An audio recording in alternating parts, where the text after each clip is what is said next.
नमस्कार दोस्तों, computer academy के यूट्यूब पोर्टल पे आपका स्वागत है। उम्मीद करते हैं कि आप सभी लोग अच्छे होंगे और आप लोगों की पढ़ाई भी अच्छी चल रही होगी। टेस्ट सीरीज लगातार जो पब्लिश की जा रही है उसे भी आप सभी लोग देख ही रहे होंगे। आज ये तीसरी टेस्ट सीरीज आप देख रहे हैं जो लगातार पब्लिश हो रही है 3 दिनों से, और रिस्पॉन्स भी बहुत अच्छा आप लोगों का है। बराबर अपनी प्रतिक्रिया आप लोग व्यक्त कर रहे हैं और उत्तर भी आप लोगों के बहुत अच्छे सही हो रहे हैं। लाइव क्लास में भी बहुत अच्छा रिस्पांस मिल रहा है आप लोगों का। जो भी नए लोग इस चैनल पर हैं या नए लोग जो जुड़ रहे हैं, अगर वीडियो क्लियर ना हो तो अपने मोबाइल में आप लोग वीडियो की क्वालिटी बढ़ा लें। और चलिए शुरू करते हैं आज की इस टेस्ट सीरीज को। हमारे सभ्यता दर्पित शिष्ट समाज का काव्यानंद छिछला और उसका लक्ष्य सस्ता मनोरंजन मात्र रहता है। यह अंश किस रचना से लिया गया है, किस रचना से उद्धत है? आपका उत्तर हो जाएगा बी, ठकुरी बाबा। देखिए, आपके पाठ्यक्रम में जितनी चीज़ें हैं सिर्फ हम लोग पाठ्यक्रम की ही बात कर रहे हैं। पाठ्यक्रम पर ही आधारित जो रचनाएं हैं उसी पर आधारित प्रश्न हैं। तो यह कथन किसका है, किसका अंश है? ठकुरी बाबा का। उत्तरा फाल्गुनी के आसपास निबंध आपके पाठ्यक्रम में है। उत्तरा फाल्गुनी के आसपास ये निबंध आपके पाठ्यक्रम में है। उत्तरा फाल्गुनी के आसपास, इसमें उत्तरा फाल्गुनी की अगर बात करें तो उत्तरा फाल्गुनी को क्या नहीं कहा गया है? उत्तरा फाल्गुनी क्या नहीं है? कालानट्टिन, उपंगवाद, वाणप्रस्थ, त्रिभंग क्या नहीं कहा गया है? तो आपका उत्तर हो जाएगा डी, त्रिभंग नहीं कहा गया है। बाकी आप देखेंगे तो उत्तरा फाल्गुनी को कालनट्टिन कहा गया, उपंगवाद्र कहा गया, वाणप्रस्थ कहा गया, लेकिन त्रिभंग नहीं कहा गया है। 2 का उत्तर हो जाएगा आपका डी, त्रिभंग। अगला प्रश्न देखें। रचना काल के अनुसार हबीब तनवीर के नाटकों का सही अनुक्रम कौन सा होगा? जिसमें आगरा बाजार, मिट्टी की गाड़ी, द ब्रोकन ब्रिज, जहरीली हवा यह दिया गया है, ये रचनाएं दी गई हैं। आपका उत्तर हो जाएगा यहाँ पर पहला, ए सही होगा। क्योंकि जो आगरा बाजार है आप देखेंगे इसका प्रकाशन 1954 में हुआ। मिट्टी की गाड़ी की बात करें तो 1958 में प्रकाशित हुआ। द ब्रोकन ब्रिज की बात करें तो 1965 में प्रकाशित हुआ। और इसके बाद जहरीली हवा की अगर बात करें तो जहरीली हवा 2002 में प्रकाशित हुआ। तो इस तरीके से आपका उत्तर हो जाएगा 3 का ए। प्रश्न संख्या 4 देखें। निम्नलिखित कहानियों के स्त्री पात्रों का सुमेलित जोड़ा कौन सा होगा? परिंदे कहानी में कौन है? तो परिंदे कहानी में है लतिका। ऐसे मालती किस में है? ग्रेगिन कहानी में। चंपा किस में है? आकाशदीप कहानी में। और हीराबाई किस में है? तो तीसरी कसम में है। आपका उत्तर हो जाएगा डी, 4 3 2 1। प्रश्न संख्या 5 देखें। प्रश्न संख्या 5, गिल अब तो विश्वास करोगे, जनता निर्जीव नहीं है, जनता सदा मूक भी नहीं रहती, किसकी उक्ति है? आपका उत्तर हो जाएगा डी, डॉक्टर प्राणनाथ की है। डॉक्टर प्राणनाथ, ध्यान दीजिएगा, डॉक्टर प्राणनाथ की है। अगला प्रश्न, खड़ी बोली को किस भाषाविद ने देसी हिंदुस्तानी कहा था? आपका उत्तर हो जाएगा डी, सुनीति कुमार ग्रियर्सन ने कहा था। विकल्प है Sunit Kumar Chatterji, sir William Jones, Sukumar Sen, Grierson. तो आपका उत्तर हो जाएगा डी, ग्रियर्सन। आध्यात्मिक रंग के चश्मे आजकल बहुत सस्ते हो गए हैं, उन्हें चढ़ाकर जैसे कुछ लोगों ने गीत गोविंद के पदों को आध्यात्मिक संकेत बताया है, वैसे ही विद्यापति के इन पदों को भी। यह कथन किसका है?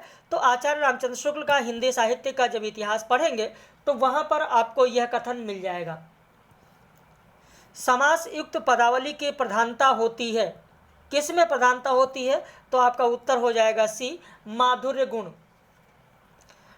भारतेंद्र युग में पंक्ति हमारो उत्तम भारत देश किनके द्वारा रचित है?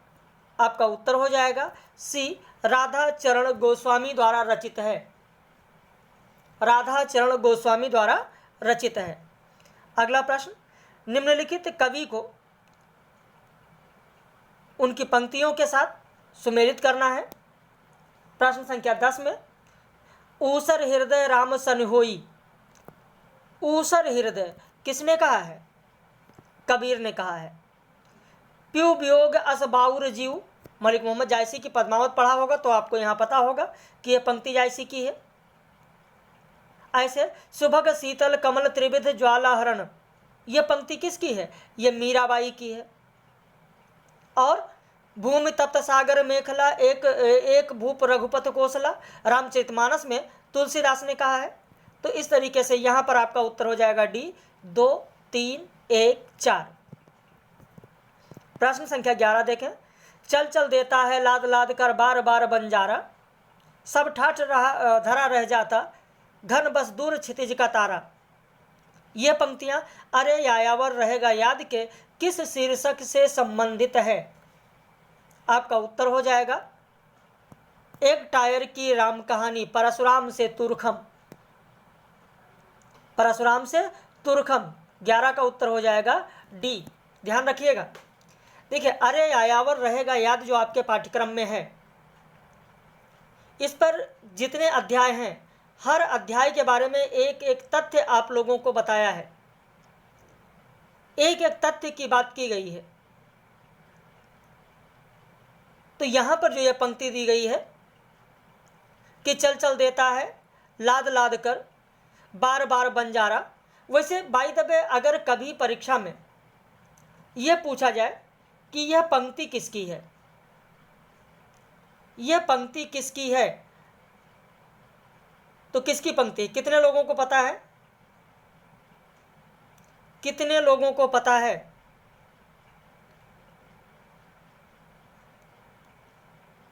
कमेंट करके बताएंगे आप लोग।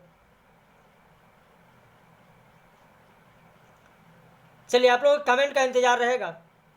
देखते हैं कि कितने लोग इस पंक्ति को बताते हैं। चलिए, मैं ही बता देता हूं, और लेकिन कमेंट जरूर करिएगा कि मेरे बताने से पहले आपको पता था या नहीं।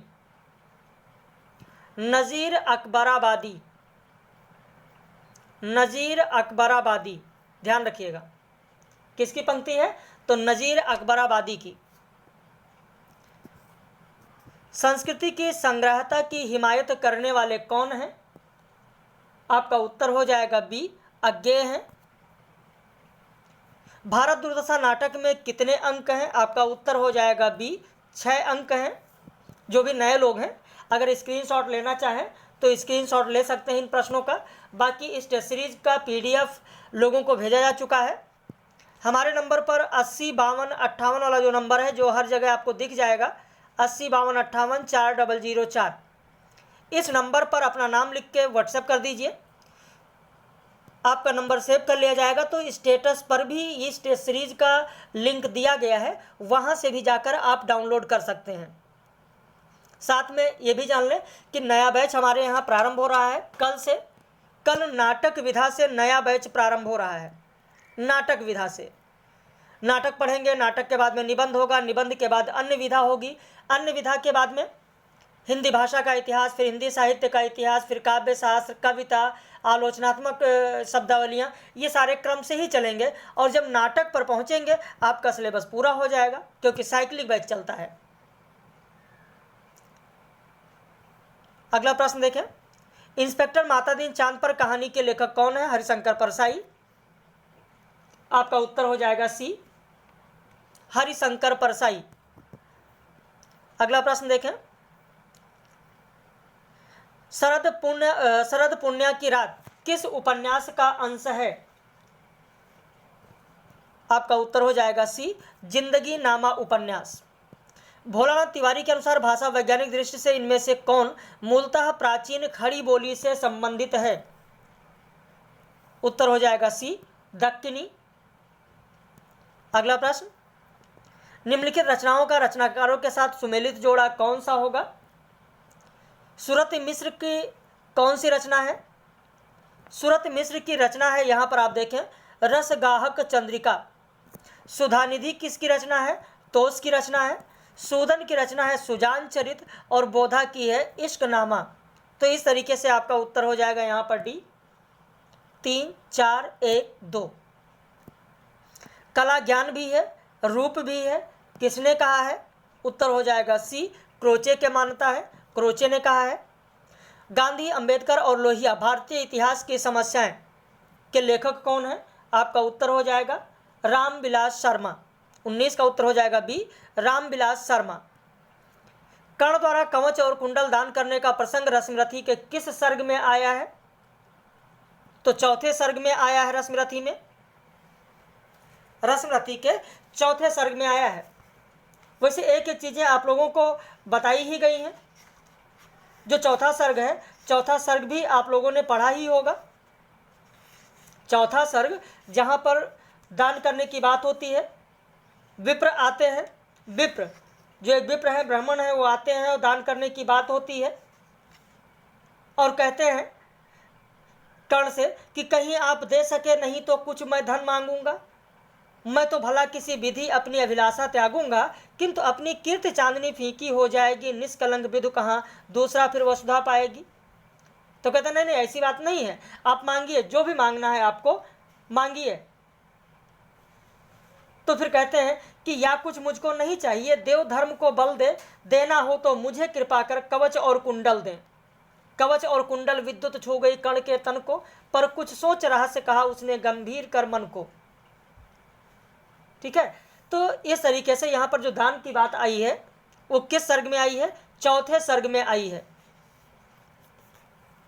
अगला प्रश्न है, सभी धर्मस्थान झूठ के अड्डे हैं। सभी धर्मस्थान झूठ के अड्डे हैं। धर्म वस्तुतः झूठ की आयु को लंबा करने में बड़ा सहायक है। यह अंश मेरी तिब्बत यात्रा के किस शीर्षक से संबंध है? आपका उत्तर हो जाएगा ए, लहासा से उत्तर की ओर। 21 का उत्तर हो जाएगा आपका ए, लहासा से उत्तर की ओर। देखिए, अलग से कोई प्रश्न नहीं है, सब आपके पाठ्यक्रम में जितना दिया गया वहीं से है। जगत तपोवन सो की ओर, ये जो ललित निबंध संग्रह है किसका है? विवेकी राय का है। विवेकी राय का ललित निबंध संग्रह है जगत तपोवन सो की ओर। भारत संघ के राजकीय परियोजनों के लिए प्रयुक्त होने वाले जो अंक हैं, उन अंकों का स्वरूप कैसा है? तो उन अंकों का स्वरूप है अंतरराष्ट्रीय। अंकों का स्वरूप कैसा है? अंतरराष्ट्रीय। जयशंकर प्रसाद के कहानी संग्रहों का प्रकाशन काल के अनुसार सही अनुक्रम कौन सा होगा?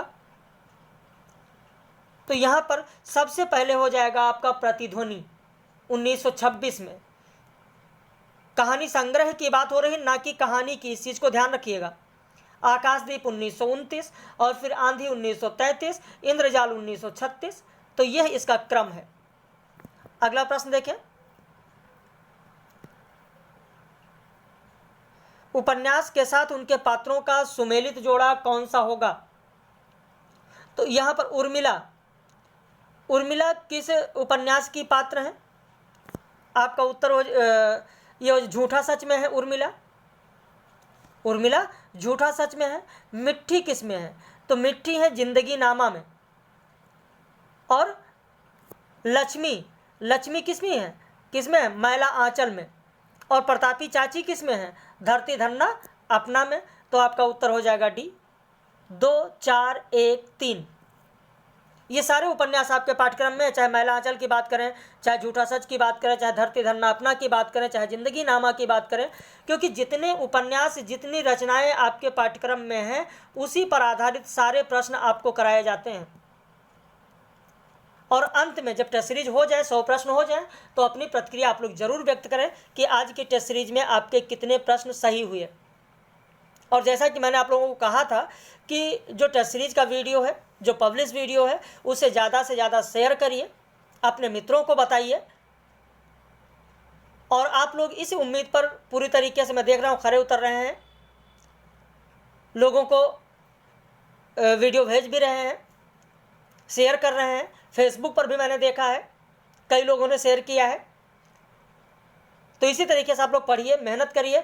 और वैसे हम तो आप सभी लोगों के लिए हैं, सारी चीज़ें कराते हैं, सारी मेहनत कराते हैं। अभी वीडियो बनाने से पहले लखीमपुर से मायाराम मिलने आए थे, वो भी एक कैंडिडेट है, वो भी जुड़ना चाह रहे हैं। तो ऐसे बहुत सारे लोग आते रहते हैं। अभी भी फ़ोन आया है शाम को, कानपुर से एक अमित रोहन है, अमित और रोहन दो लोग हैं, दोनों लोग साथ में आ रहे हैं मिलने के लिए सिर्फ। तो ये सारे लोग मिल रहे हैं, ऑनलाइन ज्वाइन कर रहे हैं। आप लोग भी पढ़िए, मेहनत करिए, और जो आ रहे हैं वो ऐसे कैंडिडेट के द्वारा भेजे गए हैं कि जिनका JRF हो चुका है।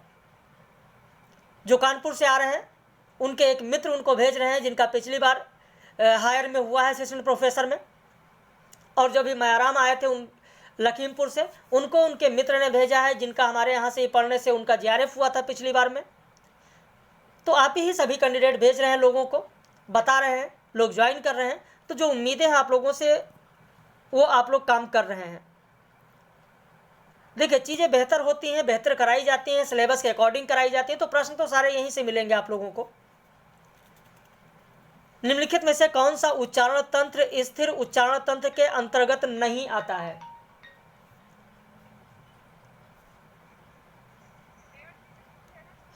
तो यहां पर प्रश्न संख्या जो 26 है, 26 का उत्तर हो जाएगा आपका बी। 26 का उत्तर हो जाएगा आपका बी। 27 में देखें, तुमको पीड़ा में ढूंढा, तुम में ढूंढूंगी पीड़ा, किस काव्य संग्रह की पंक्ति है? हाँ ठीक है, ये महादेवी वर्मा की पंक्ति जरूर है, लेकिन किस संग्रह की पंक्ति है? आपका उत्तर हो जाएगा निहार। अब निहार में अगर उत्तर शीर्षक अगर आपने कविता पढ़ा होगा, उत्तर शीर्षक कविता अगर आपने पढ़ा होगा जो निहार में संकलित है, तो आपको यह पंक्ति मिल जाएगी। महादेवी वर्मा के जो निहार काव्य संग्रह है, जिसमें उत्तर शीर्षक कविता संकलित है, उसी की यह पंक्ति है। और जो ऐसा नहीं है कि निहार में जितना संकलित सब पढ़ना है, रश्मि में जो संकलित है सब पढ़ना है, या नीरजा या शांति गीत, ऐसा नहीं है। जो महत्वपूर्ण पंक्तियां हैं, जिस पर आलोचकों की अपनी राय है, आलोचकों ने जिस पर लिखा है, सिर्फ वही कथन, वही पंक्ति पूछी जाती है। भाई बहुत सारे लोगों के मन में आ रहा होगा कि सर निहार में तो बहुत सारी कविताएं हैं, कहीं से भी पूछा जा सकता है। ऐसा नहीं है, उन पंक्तियों पर पूछा जाता है जिस पर आलोचकों ने अपनी राय प्रकट की है। महादेव वर्मा के पंक्तियों में वेदना और पीड़ा की बात की है, सिर्फ वहीं पर पूछा जा रहा है। तो अब कहेंगे कि फिर आपका प्रश्न होगा, सर मुझे तो नहीं पता है कि किस पर किया गया। आपको नहीं पता है, लेकिन हम लोगों को पता है कि आलोचना किस किस पर की गई है, कौन कौन सी पंक्तियां हैं और कौन सी महत्वपूर्ण है। इसीलिए वो सारी चीज़ें आपको वीडियो लेक्चर में दी जाती हैं, डिस्क्रिप्टिव में, और यही कारण है कि टेस्ट सीरीज में वो सारी चीज़ें बताई जाती हैं, दी जाती हैं। रस विवेचन में कारण रूप किसे कहा जाता है? कारण रूप किसे कहा जाता है? तो रस विवेचन में जो विभाव होता है, उसी विभाव को कारण रूप कहा जाता है। बहुत सारे लोग विभाव पढ़े होंगे, अनुभाव पढ़े होंगे, लेकिन अगर कारण रूप पूछा जाए तो कहेंगे सर कारण रूप तो मुझे नहीं पता है, कारण रूप के बारे में हम लोग नहीं जानते हैं। द्विवेदी युग के साहित्य पर कर्तव्य परायण उपयोगिता की छाप है, यह मान्यता किसकी है? आपका उत्तर हो जाएगा बी, विश्वनाथ त्रिपाठी। उत्तर हो जाएगा बी, विश्वनाथ त्रिपाठी। अब इसके बाद स्थापना और तर्क पर प्रश्न है। प्रश्न संख्या 30 देखें आप। राम की शक्ति पूजा में रावण ने अपनी कठोर आराधना से शिव की शक्ति को अपने पक्ष में कर लिया है, जिनके समक्ष राम का सारा पुरुषार्थ और रण कौशल व्यर्थ हो जाता है। बिल्कुल सही कहा गया। राम का अंकन युगीन संवेदना के अनुकूल यहाँ पूरी तरह मानवीय यथार्थ धरातल पर हुआ है। देखिए, राम का अंकन युगीन संवेदना के अनुकूल, बिल्कुल सही है। युगीन संवेदना, क्यों ऐसा दिखाया गया है? क्योंकि उस युग की जो संवेदना है उसी के अनुकूल दिखाया गया है। तो इसलिए आपका तर्क भी सही है। उत्तर हो जाएगा डी, ये और आर दोनों सही हैं। प्रश्न संख्या 31 देखें। प्रश्न संख्या 31, एक साहित्यिक डायरी के अंतर्गत तीसरा क्षण में लेखक के मित्र का नाम क्या है? अब एक साहित्यिक की डायरी इकाई 10 आप उठाकर देखें, इकाई 10 के आपके पाठ्यक्रम में है, जिसमें अध्याय तीसरा क्षण जब आप पढ़ेंगे तो वहां पर लेखक के मित्र केशव की बात हुई है। मेरे लेखन की पृष्ठभूमि ग्राम जीवन है, यह कथन किस निबंधकार का है? आपका उत्तर हो जाएगा यहां पर विवेकी राय। विवेकी राय। अगला प्रश्न देखें। सिंदूर की होली नाटक का रचना समय क्या है? इसका रचना समय होगा 1934। सिंदूर की होली, देखिए जितने भी नाटक हैं सारे नाटकों के बारे में आप लोगों को पढ़ाया गया है। सिंदूर की होली तो शायद पब्लिश भी है। सिंदूर की होली नाटक जो दिया गया है आप लोगों को, जो इसका लेक्चर दिया गया है सिंदूर की होली, वो शायद पब्लिश भी है। देखा है आप लोगों में से कितने लोगों ने सिंदूर की होली देखा है जो पब्लिश है? भाई सिंदूर की होली जो पब्लिश है उसमें मैंने पूरा तो बताया है ना कि 3 अंक इसमें है, 3 अंक है, जिसमें पहला जो दृश्य है, अंक कहिए उसको, दृश्य कहिए, कि जो 3 दृश्य हैं उसमें जो पहला दृश्य है वो 9 बजे का है, दूसरा जो दृश्य है वो शाम के समय का है, तीसरा जो दृश्य है वो 10 बजे रात का है। इसमें विधवा का स्वरूप, निर्दोष हत्या, गुनहगार प्रवृत्ति को प्रोत्साहन, भ्रष्टाचारी कानून व्यवस्था, निस्वार्थ और आदर्श प्रेम, ये सारी चीज़ें दिखाई गई। शक्ति संपन्न वर्ग की मानसिकता इसमें दिखाया गया, जिसके पात्रों में तो बहुत ही महत्वपूर्ण है पात्र, जैसे मुरारी लाल है, चंद्रकला, रजनीकांत, माहिर अली जो मुरारी लाल का मुंशी है, भगवंत सिंह, हरनंदन सिंह, मनोज शंकर, मनोरमा जो कि एक विधवा है जिससे मुरारी लाल प्रेम करता है। तो ये सिंदूर की होली में इसके जो कथन है वो कथन भी बहुत महत्वपूर्ण है। तो वो सारी चीज़ें आप लोगों को कराई गई हैं। अगला प्रश्न है, अरे तुम क्या जानो, इन लोगों की हंसी ऐसी ही होती है, हंसी में किसी के प्राण भी निकल जाए तो भी इन्हें दया ना आवे। इन पंक्तियों को किस पात्र ने कहा है? जानकी, चंदा, दिलफरेब, लक्ष्मा। जो कहानी आपके पाठ्यक्रम में लगी है उन कहानी के पात्रों को यहां पर दिया गया है। दुलाई वाली जो कहानी है आपके पाठ्यक्रम में, दुलाई वाली, आपके पाठ्यक्रम में दुलाई वाली कहानी है ना, दुलाई वाली पढ़ा है? दुलाई वाली, उसी दुलाई वाली कहानी में जो जानकी है उन्हीं का ये कथन है। अगला प्रश्न, जमीन किसकी? जोतने वालों की। जो जोतेगा वो बोएगा, जो बोएगा वो काटेगा, कमाने वाला खाएगा, इसके चलते जो कुछ हो। यह कथन किसका है? किस उपन्यास से? यहाँ पर उपन्यास का पात्र सिर्फ दिया गया है। कौन कह रहा है? कालीचरण कह रहा है। किसका कथन है? कालीचरण का है। निम्नलिखित में से कौन सी ध्वनि खंडेतर ध्वनि है? खंडेतर ध्वनि कौन सी है? प्रश्न संख्या 36 देखें। और यहां पर जो अ दिया गया ये क्या है? खंडेतर ध्वनि है, जिसके खंड नहीं हो सकते हैं, खंडेतर ध्वनि। सांप्रदायिक तनाव को केंद्र में रखकर कौन सा उपन्यास लिखा गया है? सांप्रदायिक तनाव को, हमारा शहर उस वर्ष, यह सांप्रदायिक तनाव को केंद्र में रखकर यह उपन्यास लिखा गया है। बाकी इसमें और जो रचनाएं दी गई हैं, ये सब रचनाएं जितनी भी हैं ये सब के सब उपन्यास हैं। वैसे इसमें जो ये उपन्यास दिया गया कि हमारा शहर उस बरस, ये उपन्यास है किसका? हमारा शहर उस बरस जो उपन्यास है वो किसका है? आप कहेंगे सर ऐसे तो उपन्यास बहुत सारे हैं, कोई भी पूछा जा सकता है। देखिए कोई भी प्रश्न होता है उसके पूछने का कारण होता है। बुकर पुरस्कार दिया गया है, आपको पता ही होगा। तो हम किसकी बात कर रहे हैं? इसका मतलब कि बात हो रही है गीतांजलि श्री की। गीतांजलि श्री का ये उपन्यास है, वो चर्चित है, चर्चा में है, इसलिए उनका यह उपन्यास पूछा गया कि हमारा शहर उस बरस, हमारा शहर उस बरस, इसीलिए पूछा गया है।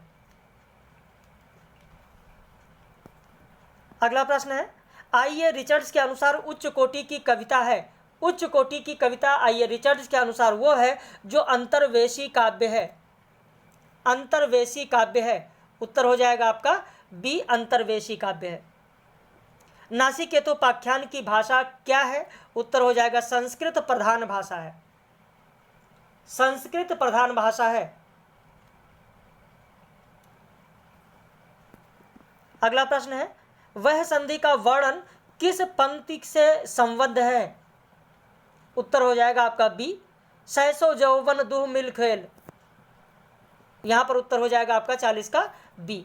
संस्कृति के 4 अध्याय के प्रथम अध्याय का शीर्षक, कल के सीरीज में भी संस्कृति के 4 अध्याय से प्रश्न था और आज भी संस्कृति के देखिए इन चारों अध्याय में पहले अध्याय में कितने प्रकरण, दूसरे में कितने, तीसरे में कितने, चौथे में कितने, इसे ध्यान रखिए, इससे प्रश्न आपको परीक्षा में जरूर मिल जाएगा। तो संस्कृति के 4 अध्याय के प्रथम अध्याय का शीर्षक है भारतीय जनता की रचना और हिंदू संस्कृति का आविर्भाव। संस्कृति के 4 अध्याय का जो पहला अध्याय है, उस पहले अध्याय में आप देखेंगे कि जो प्रकरण 1 है, प्रकरण 1 पहला प्रकरण, उसी पहले प्रकरण से आपको मिल जाएगा। पहला प्रकरण जो दिया गया, पहला अध्याय दिया गया जिसमें 3 प्रकरण हैं और उन्हीं प्रकरण पर आधारित यह प्रश्न है। ठीक है, कौन कौन से हैं? जो संस्कृति के 4 अध्याय हैं, संस्कृति के 4 अध्याय में जो 3 प्रकरण है, पहला कौन सा है? देखिए, इसमें लिखना चाहें तो आप लिख सकते हैं। पहला अध्याय का नाम तो ये होगा कि भारतीय जनता की रचना और हिंदू संस्कृति का आविर्भाव। इसमें जो 3 प्रकरण हैं, तीनों के नाम आप लिख लीजिएगा। लिखना है कि भारतीय जनता की रचना पहला, दूसरा आर्य द्रविड़ समस्याएं, तीसरा आर्य और आर्यतर संस्कृतियों का मिलन, आर्य और आर्यतर संस्कृतियों का मिलन लिखना चाहे तो आप लिख सकते हैं। अगला प्रश्न देखें, व्यक्ति व्यंजक निबंधकारों में प्रथम पंक्तियां हैं, यानी पहली पंक्ति में कौन आते हैं? आपका उत्तर हो जाएगा बी, प्रताप नारायण मिश्र आते हैं। प्रताप नारायण मिश्र, प्रताप नारायण मिश्र। अगला प्रश्न देखें, गुप्त साम्राज्य के पारिवारिक कलह और आंतरिक संघर्ष को प्रस्तुत करने वाला प्रसाद जी का ऐतिहासिक नाटक कौन सा है? उत्तर हो जाएगा स्कंदगुप्त, स्कंदगुप्त। त्याग, बलिदान, प्रेम और देशभक्ति का अमर गान किस कहानी की केंद्रीय संवेदना है? उत्तर हो जाएगा बी, उसने कहा था। इसलिए कि मेरा होना अनिवार्य रूप से तुम्हारे होने को लेकर है, ठीक वैसे ही जैसे तलवार में धार का होना शान की पूर्व कल्पना करता है। यह उक्ति किस चरित्र को संबोधित कर की गई है? प्रश्न संख्या 45 देखें तो आपका उत्तर हो जाएगा शेखर कह रहा है शशि से, तो शशि को संबोधित करके कहा गया है। इसके बाद में प्रश्न संख्या 46 देखें, सुमेलित करना है। संवृत, संवृत स्वर इसमें कौन कौन से हैं? 46 में आपको सुमेलित करना है।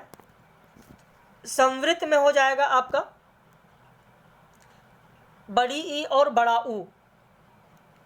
अर्ध संवृत में कौन सा हो जाएगा? तो ए और ओ। अर्ध विवृत में कौन सा हो जाएगा? अर्ध विवृत में तो अ और अ हो जाएगा। तो इस तरीके से अगर मिलान करें तो आपका उत्तर हो जाएगा 46 का ए।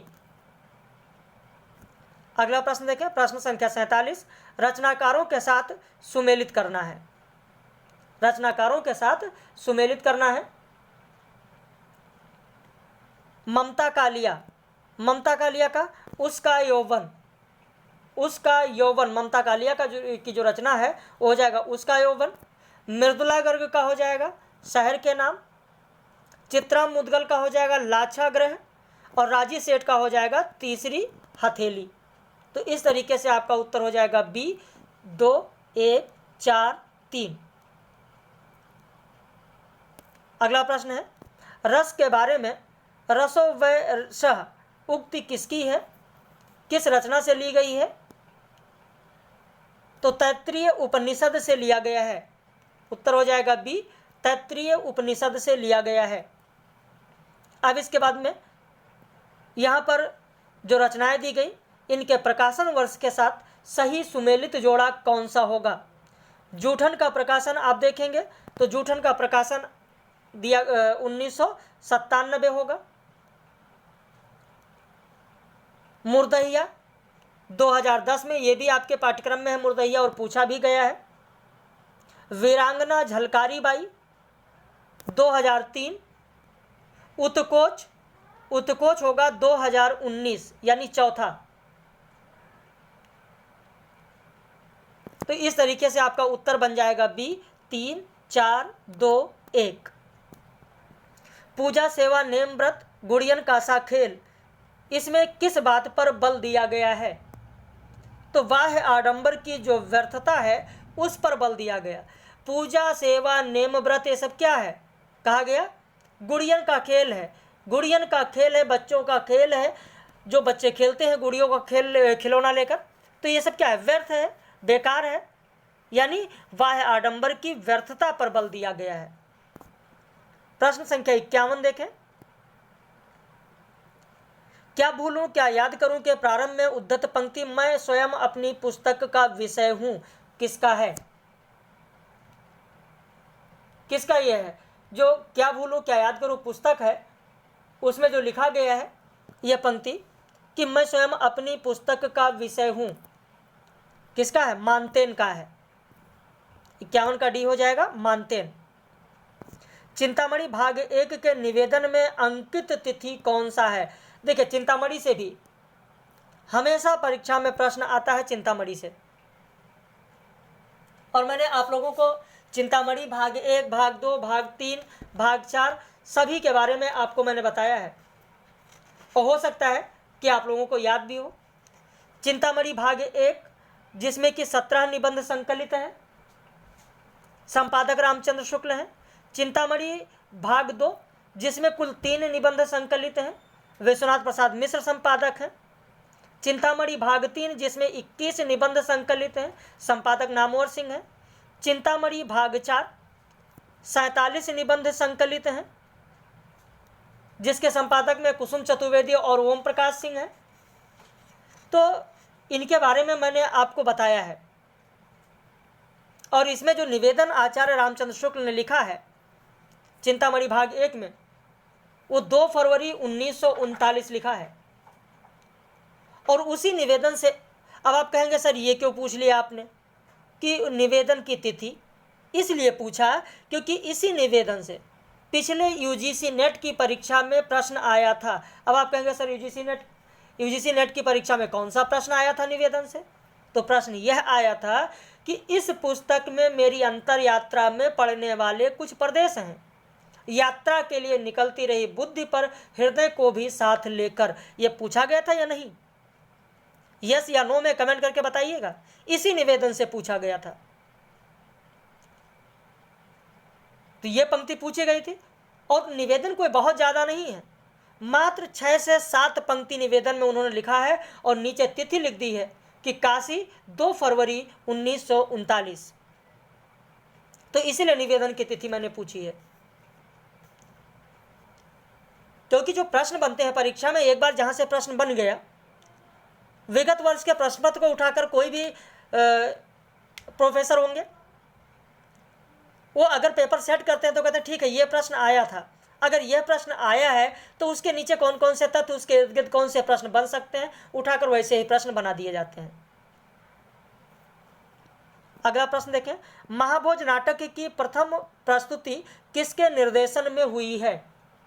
उत्तर हो जाएगा डी, श्रीमती अमाल अलाना। श्रीमती अमाल अलाना। मैं अनुचर हूं वरुण देव की शपथ, मैं विश्वासघात नहीं करूंगा, यह कथन किस पात्र का है? उत्तर हो जाएगा डी, बुद्धगुप्त का है। जो आपके पाठ्यक्रम में कहानियां हैं, उन्हीं कहानियों पर आधारित यहाँ पर पात्र के नाम सिर्फ दिए गए हैं। भुजंग से भी अधिक कुटिल है, असिधारा से भी अधिक दुर्गम है, विद्युत शिखा से भी अधिक चंचल, सटीक शब्द के रिक्त स्थान की पूर्ति कीजिए। किसके लिए कहा गया? समाज, राजनीति, युद्ध, मस्तिष्क, किसके लिए कहा गया है? तो राजनीति के लिए कहा गया है। अगला प्रश्न, प्रश्न संख्या 56। राजभाषा के लिए गठित संसद की समिति में कितने सदस्य होते हैं? उत्तर हो जाएगा आपका 30 सदस्य होते हैं। प्रवासी साहित्य की मूलभूत संवेदना कौन सी है? प्रश्न संख्या 57 में आप देखें तो मूलभूत संवेदनाएं ये सभी हैं, चाहे वो प्रवासी जीवन का चित्रण हो, चाहे वो ग्रहातुरता का आविष्कार हो, चाहे वो भारतीय संस्कृति के प्रति लगाव हो, सभी होगा। यानी ए बी सी तीनों होगा तो आपका उत्तर हो जाएगा यहाँ पर डी। 57 का उत्तर हो जाएगा आपका डी, 1 2 3 ए बी सी तीनों। शब्दार्थों सहित तो वक्र कवि व्यापारशालिनी किसने कहा है? ये भी कई बार परीक्षाओं में पूछा गया। कुंतक का जो ये उक्ति है ये कई बार परीक्षाओं में पूछी जा चुकी है। सुधीर पचौरी की पुस्तक कौन सी है? सुधीर पचौरी की पुस्तक कौन सी है? उत्तर हो जाएगा उत्तर आधुनिकता और उत्तर संरचनावाद। सूफी काव्य की विशेषताएं हैं, तो सूफी काव्य की विशेषता कौन सी है? शगुन उपासना है। शैली मैंने नहीं पूछी, सूफी काव्य की विशेषता मैंने पूछी है, शैली नहीं पूछी गई है। तो शगुन उपासना है। देखिए शब्दों पर भी आपको ध्यान देना है, शब्दों पर ध्यान नहीं देंगे तो परीक्षा में प्रश्न गलत हो जाएगा। अब कुछ लोग मसनवी शैली लिखा है, सबसे पहले मसनवी शैली पर जाएंगे, लेकिन सूफी काव्य की विशेषता में शगुन उपासना आएगा, शैली नहीं।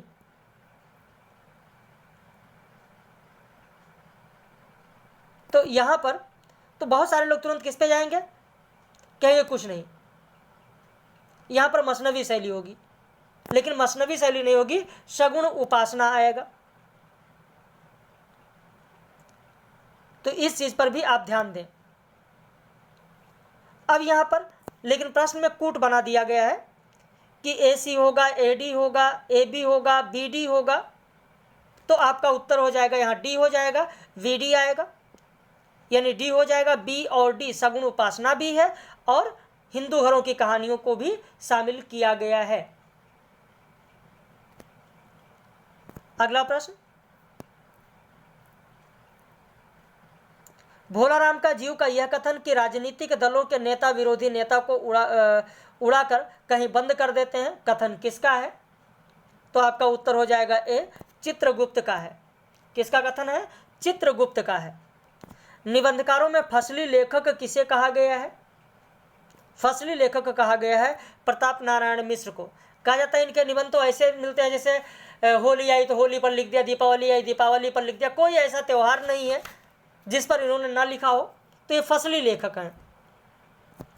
प्रेम का नाम न लो, वह एक पीड़ा थी जो छूट गई, उसकी कसक भी धीरे धीरे दूर हो जाएगी। राजा मैं तुम्हें प्यार नहीं करती। प्रस्तुत संवाद किस नाटक का है और किसने कहा है? तो ये कोमा कहती है। किस नाटक में? ध्रुव स्वामिनी में। निम्नलिखित में से सुभद्रा कुमारी चौहान का कहानी संग्रह कौन सा नहीं है? तो आपका उत्तर हो जाएगा बी, मोर्चाबंदी नहीं। देखिए शब्द पर ध्यान दीजिए, नहीं है भाई। उन्मादिनी सुभद्रा कुमारी चौहान का है, सीधे साधे चित्र है, भूले बिसरे चित्र नहीं, जल्दबाजी करेंगे तो गलत हो जाएगा, सीधे साधे चित्र।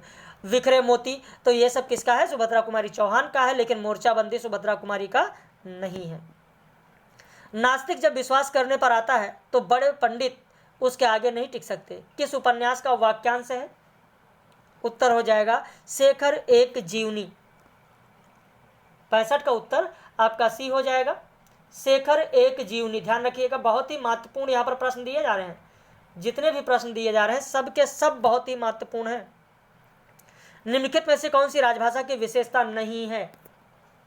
तो वह अधिकांश भारतीयों द्वारा बोली जाती है, यह राजभाषा की विशेषता नहीं है। उत्तर हो जाएगा ए। अब इसके बाद में स्थापना और तर्क की बात करें। स्थापना और तर्क में दिया गया है कि कबीर के आत्मानुभाव के ज्ञान को गूंगे के गुड़ के समान माना है। बिल्कुल सही है। संत कवियों की तरह सगुण भक्त कवियों ने भी आत्मानुभाव के महत्व को स्वीकारा है और एकांत साधना में लीन रहने का उपदेश दिया। नहीं, संत कवियों की तरह सगुण भक्त कवियों ने कहा गया, सगुण भक्त कवियों ने भी इसी को स्वीकारा है। नहीं, इसको नहीं स्वीकारा है। तो उत्तर हो जाएगा ए सही है, आर गलत है, यानी स्थापना सही है और तर्क गलत है। दुल्हन गावो मंगल चार हम घर आए राजा राम भरतार, ये कौन सा प्रतीक इसमें सक्रिय है? तो सांस्कृतिक प्रतीक है। शादी विवाह मांगलिक जो कार्यक्रम है उसी का यहाँ पर प्रतीक है, तो सांस्कृतिक प्रतीक होगा। मैं चाहता हूं कि अंग्रेजी का सार्वजनिक प्रयोग बंद हो। लोक भाषा के बिना लोक राज्य असंभव है। किसने कहा है? तो ये कहा गया है डॉक्टर राम मनोहर लोहिया के द्वारा। डॉक्टर राम मनोहर लोहिया के द्वारा। रामचरितमानस के कांडों का सही अनुक्रम क्या होगा? ये तो लगभग रटा होगा सभी लोगों को। बाल कांड, अयोध्या कांड, अरण्य कांड, सुंदर कांड। प्रश्न संख्या 71 देखें। नहीं ढूंढूंगी सिर, नहीं ढकूंगी सिर, क्यों ढकूं? क्या लड़के सिर ढककर चलते हैं? आपहुदरी का यह कथन किसका है? आपहुदरी का यह कथन किसका है? कौन कह रहा है? तो लेखिका की बुआ कह रही है। अगला प्रश्न, ज्ञान प्रसार। ज्ञान प्रसार के भीतर ही भाव प्रसार होता है। ये किस निबंध में है? उत्तर हो जाएगा कविता क्या है? आचार्य रामचंद्र शुक्ल का जो निबंध है उसी में कथन है। निम्नलिखित नाटकों को उनके नाटककारों के साथ सुमेलित कीजिए। अंधेर नगरी भारतेंदु का नाटक, सिंदूर की होली लक्ष्मी नारायण का नाटक, अंजो दीदी उपेंद्र नाथ अश्क का नाटक, महाभोज मनु भंडारी का। तो इस तरीके से आपका उत्तर हो जाएगा ए 4 3 2 1। जो जेवर बिका तो कुछ बनकर ही आया हूं। अच्छा देखिए, निरा लंडूरा तो नहीं लौटाया, जितना दिया था उससे दुगना ले लेना। अभी कल मैंने आप लोगों को पढ़ाया है। कल की लाइव कक्षा में चीफ की दावत में माँ जो ये कहती है, मैंने कहा था कि उसमें माँ चूड़ी नहीं पहनती है क्योंकि, लेकिन उसके पास जेवर बहुत है ना। लेकिन वो कथन क्या था? मैंने कहा इसमें गलत कौन सा है? तो गलत कथन यही था क्योंकि माँ के पास माँ से चूड़ी पहनने के लिए कहा जाता है। तो माँ कहती है कि जो जेवर था वो सब तो बिक गया तुम्हारी पढ़ाई में। तो कहते हैं जो जेवर बिका है तो कुछ बनकर ही तो आया हूँ, निरा लंडूरा तो नहीं लौटाया, जितना दिया था उससे दुगना ले लेना। और माँ तूने ये कौन सा प्रसंग छेड़ दिया? याद है ना, चीफ की दावत कल मैंने आप लोगों को पढ़ाया है। अगला प्रश्न देखें, प्रकाशन काल के अनुसार सही अनुक्रम कौन सा होगा? तो यहां पर उत्तर हो जाएगा डी। पहले होगा राग दरबारी, उसके बाद आपका बंटी, फिर धरती धन्ना अपना, और फिर जिंदगी नामा। शुद्ध वर्तनी इसमें से कौन सा है? उत्तर हो जाएगा द्वितीय। देखिए द्वितीय कुछ लोग ऐसे लिखते हैं, देखिए दा के नीचे हलंत लगा हुआ है, दा के नीचे हलंत लगा हुआ है, दा के नीचे हलंत और दा में लगा हुआ है, वह ऐसे हो जाएगा। तो द्वितीय ये होगा, द्वितीय। ठीक है, तो इस चीज को ध्यान रखना, द्वितीय ऐसे लिखा जाता है। और इसी का चाहे आप ऐसे लिखें और चाहे आप ऐसे लिखें। क्लियर? महादेवी ने किस रेखा चित्र का महादेवी के किस रेखा चित्र का पात्र हिरणी है? गिल्लू, सोना, रानी, नीलू। आपका उत्तर हो जाएगा बी, सोना। सोना हिरणी है। कोमल पदावली, उचित समासयुक्त, विश्लेषण प्रधान, वर्णन वाली शैली कौन सी है? वैदर्भी रीति, गौंडी रीति, लाटी रीति, पांचाली रीति। उत्तर हो जाएगा सी, लाटी रीति। नरक दर नरक उपन्यास किसका? ये भी कई बार परीक्षाओं में पूछा गया है। नरक दर नरक, ममता कालिया का नरक दर नरक कई बार परीक्षाओं में पूछा गया है। प्रश्न संख्या 80 देखें, सुमेलित करना है। काव्य पंक्तियां दी गई हैं, इन काव्य पंक्तियों को सुमेलित करना है। जैसे कौन हो तुम वसंत के दूत, विरस पतझड़ में अति सुकुमार। कई बार यह पंक्ति महादेवी वर्मा की जो दी गई है, ये कई बार परीक्षाओं में, जयशंकर प्रसाद की, ये कई बार परीक्षाओं में पूछी गई है। कपि हुए नम्र क्षण में माता छविलीन, निराला की पंक्ति। मृत तुम्हारा गरल दंत कंचुल कल्पांतर, ये किसका है? सुमित्रानंदन पंत का। मेरा पग पग संगीत भरा, महादेवी वर्मा का। मेरा पग पग संगीत भरा किसका है? महादेवी वर्मा का है। तो इस तरीके से आपका उत्तर हो जाएगा बी। अगला प्रश्न देखें, मुर्दहिया आत्मकथा का संबंध किस जिले के किस गांव से है? देखिए, अब आजमगढ़ के जो गांव हैं उन गांवों का नाम भी मैंने आप लोगों को बताया था, धर्मपुर।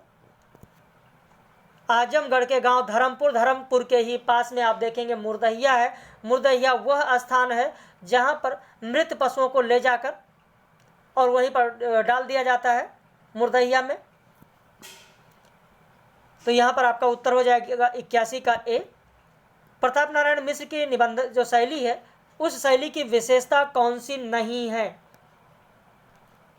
प्रताप नारायण मिश्र ने जो निबंध लिखा है उसमें प्रश्नात्मक निबंध आपको मिल जाएगा, संस्कृत शब्दावलियाँ मिल जाएंगी, काव्यात्मकता मिल जाएगा, लेकिन वैचारिक निबंध उन्होंने नहीं लिखा है। वैचारिकता उनके निबंध शैली की विशेषता नहीं है। तो आपका उत्तर हो जाएगा डी। निम्नलिखित पंक्तियाँ किस नाटक की हैं? सब कुछ बह गया, मेरे अपने वैयक्तिक मूल्य, मेरी निश्चित किंतु ज्ञानहीन अवस्थाएं। यहाँ पर उत्तर हो जाएगा डी। अंधा युग जो आपके पाठ्यक्रम में है, उसी अंधा युग की यह पंक्ति है। अगला प्रश्न देखें, राही कहानी की केंद्रीय संवेदना में यह विचार प्रमुख है, यानी कौन सा विचार प्रमुख है? तो आपका उत्तर हो जाएगा, राही कहानी में न्याय एवं शासन व्यवस्था की भ्रष्टता, ये विचार प्रमुख है। घबराए हुए शब्द किस विधा की रचना है? घबराए हुए शब्द किस विधा की रचना है? आपका उत्तर हो जाएगा कविता। विज्ञापन के प्रकारों के साथ संचार माध्यमों को सुमेलित कीजिए। तो यहाँ पर मुद्रित हो जाएगा। मुद्रित क्या होगा? इश्तेहार। और मौखिक क्या होगा? वेंडर। श्रव्य क्या होगा? श्रव्य होगा क्या क्या वो सुनते हैं? रेडियो। दृश्य में क्या हो जाएगा? टेलीविज़न। तो इस तरीके से आपका उत्तर हो जाएगा ए। 4 1 3 2। निम्नलिखित में कौन सी आत्मकथा दलित जीवन से संबंधित नहीं है? मेरे 7 जन्म। मेरे 7 जन्म ये दलित जीवन से संबंधित नहीं है। बाकी जूठन, मैं भंगी हूँ, मेरा बचपन मेरे कंधों पर, ये सब दलित आत्मकथाएं हैं। इनमें से कौन रूसी रूपवाद का उन्नायक नहीं है? नहीं है, ध्यान दीजिए। उत्तर हो जाएगा सी, वाल्टर पेटर। वाल्टर पेटर। प्रश्न संख्या 89 देखें, सुमेलित करना है। जो रचनाएं दी गई हैं, इन रचनाओं को सुमेलित करना है। ओम प्रकाश वाल्मीकि।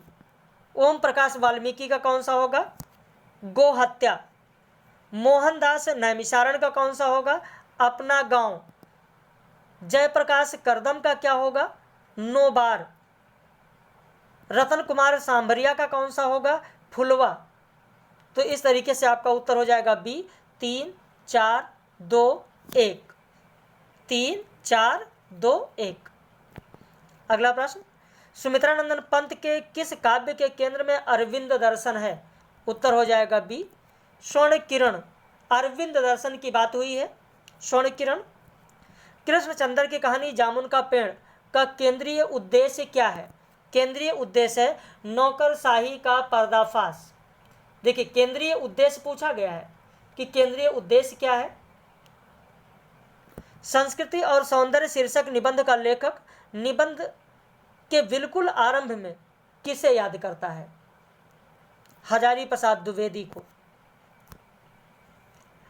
इनका जो अशोक के फूल है उसी पर लिखा गया है। यहाँ पर अशोक के फूल जो निबंध है उसी की चर्चा हजारी प्रसाद द्विवेदी की है, उसी की चर्चा की गई है पहले। कालिदास के बहाने राजाश्रय और वैयक्तिक रिश्तों की टकराहट को विषय बनाकर लिखा गया नाटक कौन सा है? उत्तर हो जाएगा आषाढ़ का एक दिन। प्रश्न कैसे लग रहे हैं आप लोगों को? एक बार जरूर कमेंट करके अपनी प्रतिक्रिया व्यक्त कीजिएगा आप लोग। और साथ ही नया बैच नाटक विधा से नया बैच कल से प्रारंभ हो रहा है। आप अगर जुड़ना चाहते हैं, पेड बैच ज्वाइन करना चाहते हैं तो 80 52 58 4004004।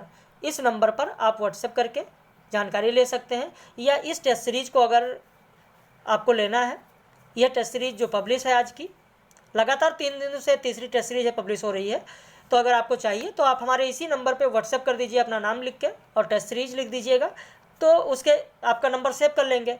स्टेटस पर इसका लिंक है इस टेस्ट सीरीज का, जहाँ पर जाकर आप इसे डाउनलोड कर सकते हैं। और डेली का हमारा शेड्यूल ये है कि सुबह 10 बजे आपको PDF नोट्स मिलेगा, 10 ही बजे आपको टेस्ट सीरीज मिलेगा, 2:30 बजे वीडियो लेक्चर मिलेगा, रात में 9 बजे लाइव क्लास आपको मिलेगी। सप्ताह में 7 दिन कक्षाएं होंगी, 7 दिन टेस्ट सीरीज मिलेगा, वीडियो लेक्चर, लाइव क्लास, सारी चीज़ 7 दिन मिलेगा, कोई अवकाश नहीं होगा। तो अगर आप जुड़ना चाहते हैं तो आप हमारे इस नंबर पर संपर्क कर सकते हैं। कल से नाटक विधा से नया बैच प्रारंभ हो रहा है। अगला प्रश्न देखें, ऐसे ही होते हैं डॉक्टर, सरकारी अस्पताल है ना, क्या परवाह है। मैं तो रोज़ ही ऐसे बातें सुनती हूँ। अब कोई मर मुर जाए तो ख्याल ही नहीं आता, पहले तो रात रात भर नींद ही नहीं आया करती थी। यह प्रसंग किस में है? रोज कहानी का नाम सुना है? रोज ग्रेगिन, जहाँ पर मालती कह रही है महेश्वर से। तमस को किस वर्ष साहित्य अकादमी पुरस्कार मिला था? और उसी पुस्तक पर गोविंद निहलानी ने किस वर्ष दूरदर्शन के लिए धारावाहिक तैयार किया था? आपका उत्तर हो जाएगा सी, 1975 और 1986। निम्नलिखित में से कौन सी बात स्वनिम के विषय में सही नहीं है? आपका उत्तर हो जाएगा स्वनिम स्वनात्मक दृष्टि से असमान सोनों का समूह है। गलत है, इसमें से यही गलत है, 96 का सी। प्रश्न संख्या 97 देखें, कवियों के जन्मकाल के अनुसार सही अनुक्रम कौन सा होगा? आपका उत्तर हो जाएगा बी, सबसे पहले होंगे नागार्जुन, फिर भवानी प्रसाद, फिर रामेश्वर शुक्ल और फिर मुक्तिबोध। निम्नलिखित में अरस्तु के समीक्षक कौन है? उत्तर हो जाएगा बूचर हैं, बूचर। महावीर प्रसाद द्विवेदी ने सरस्वती पत्रिका का संपादन का कार्यभार कब संभाला था? आपका उत्तर हो जाएगा 1903 में संभाला था। पिस गया वह बाहरी और भीतरी और बाहरी दो कठिन पाटों के बीच, ऐसी ट्रेजेडी है नीच, ये पंक्तियाँ किस कविता की हैं? आपका उत्तर हो जाएगा मुक्तिबोध की रचना ब्रह्म राक्षस। तो आप अगर नए हैं चैनल पर तो चैनल को सब्सक्राइब कर लीजिए, ताकि जो भी टेस्ट सीरीज पब्लिश की जाए, जो भी वीडियो पब्लिश की जाए, उसका नोटिफिकेशन आपको मिल सके। बाकी ऐसे ही महत्वपूर्ण टेस्ट सीरीज के साथ हम लोग बीच बीच में आप सभी व्यूअर्स से मिलते रहेंगे।